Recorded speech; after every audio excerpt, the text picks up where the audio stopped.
frequência também passou a aparecer um carro de polícia, de onde desciam para fazer perguntas, entrando nas casas, constrangendo os moradores.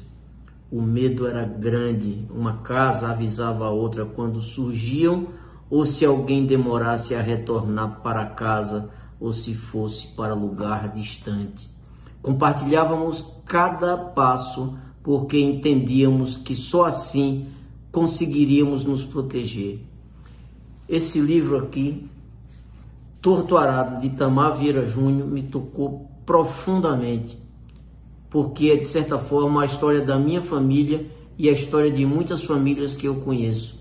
Obrigado, meu irmão, por contar essa história aqui. Fazia tempo que um texto escrito em língua portuguesa do Brasil não me tocava tão profundamente. Obrigado.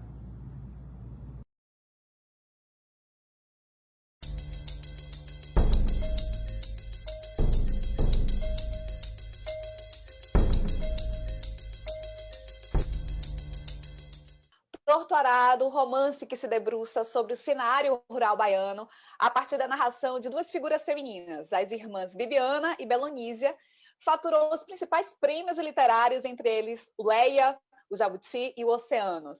Itamar, você começou a esboçar Torto Arado há mais de 2 décadas, quando tinha apenas 16 anos, né? Como é que se dá a relação deste então adolescente com a literatura e quais foram as suas referências e as suas inspirações para retratar a realidade nordestina? Eu tinha uma máquina de escrever, comecei a escrever esse romance, cheguei a escrever 80 páginas, mas eu não tinha maturidade para prosseguir e, claro, o romance mudou profundamente durante todos esses anos. Então, quando eu retomei a escrita dessa versão, que é a versão que chegou ao público, o que ficou exatamente daquela primeira história foi o mote, que é a relação das duas irmãs com o pai, a relação que elas têm com a terra, e também o título, porque o título saiu de um poema do Tomás Antônio Gonzaga, o Marília de Dirceu, e o título é o mesmo. Foi o que restou daquela primeira versão, né? Mesmo muito depois de o carro ter deixado a fazenda e a família ter se recolhido aos seus afazeres, Belonísia permaneceu à porta, mirando a estrada e tudo mais que não podia ver de onde estava. Itamar Vieira Júnior é geógrafo e trabalha no INCRA, Instituto Nacional de Colonização e Reforma Agrária, há 15 anos. E é dessa experiência com os indígenas, quilombolas e ribeirinhos que surge parte do imaginário literário do escritor, que também se diz influenciado pela literatura de Graciliano Ramos, Jorge Amado e Raquel de Queiroz. Eu fui trabalhar por necessidade, né? E porque eu senti que era algo que fazia sentido na minha vida, como se fosse uma missão mesmo, né?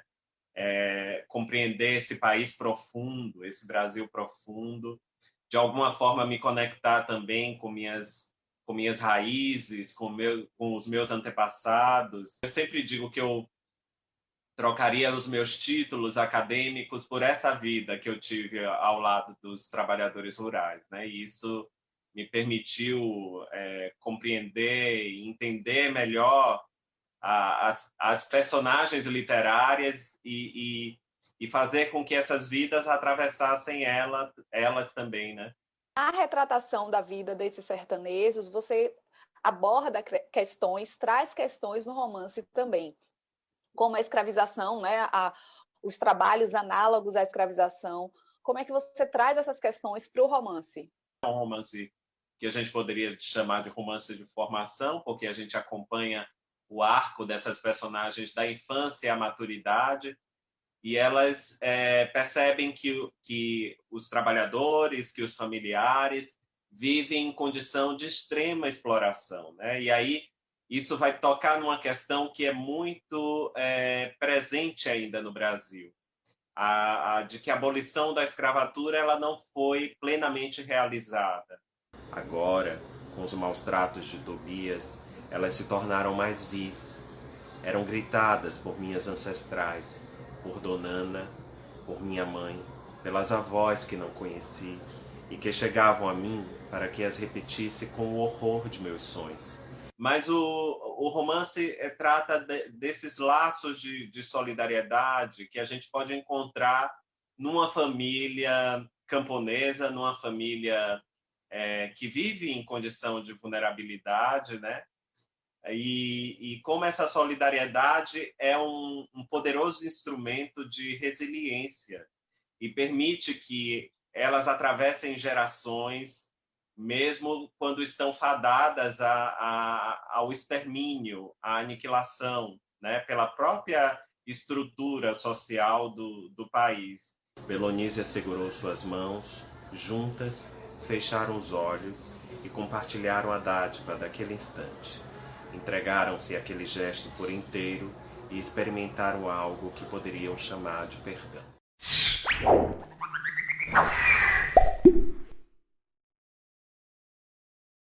Tédio, falta de criatividade, confusão, burrice e conformismo. Desliga a televisão e vai ler um livro.